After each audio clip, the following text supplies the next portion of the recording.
Noam Chomsky, Rebel Without a Pause, movie review. So this is another documentary about Noam Chomsky. I just got done reviewing another one that was Power and Terror, Noam Chomsky. This is Noam Chomsky, Rebel Without a Pause.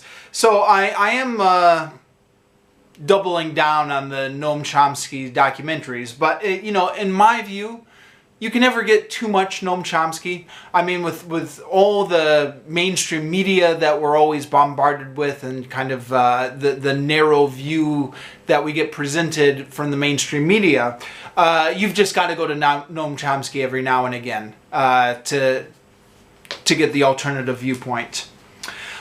So this movie was filmed, it was a couple years after Power and Terror, and it was filmed during the build-up to the Iraq War. So in that respect, it's kind of dated now that the Iraq War has already happened.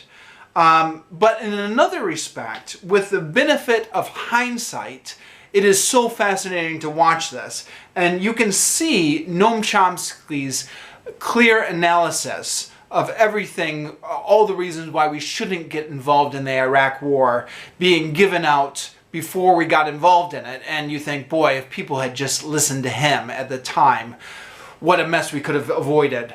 I mean, his analysis of the forces that were driving the U.S. to war and the folly of going to war in Iraq were obviously more correct now than they've ever been. In addition, this documentary provides some interesting glimpses of Chomsky's life that I hadn't seen anywhere else. It has several clips of Chomsky's wife, Carol Chomsky, who unfortunately has since passed away. She tells stories about the stress that the rock star treatment has put on Chomsky's life, and how he struggles to just get a 30-minute break during the day. She also relates just how much time is spent gaining the amount of background knowledge that Chomsky seems to use so effortlessly.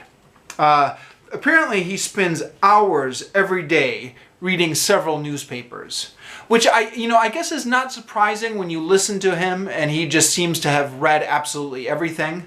But it is one of those things where you just kind of take it for granted, right? Like, of course Chomsky knows everything. He's brilliant. Yeah, but you don't actually think about the hours he would have to spend every day reading several newspapers every day to get this knowledge.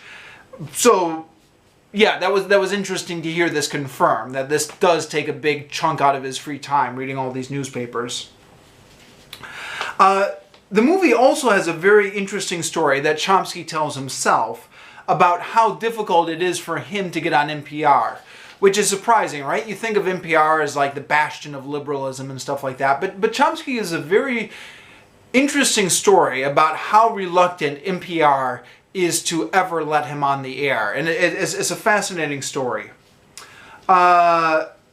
There are several other academics and activists who are interviewed for this movie, and none of them are well known as far as I can tell. Or if they are well known, I didn't know who they are. But they give their opinion on Chomsky, and some of them are well spoken. One of them puts Chomsky's lectures very nicely. He says, quote, "To listen to Chomsky, you get the impression that he has read everything there is to read, and that he remembers it all." And yes, that is the impression you get listening to Chomsky talk. It is fascinating how much Chomsky knows.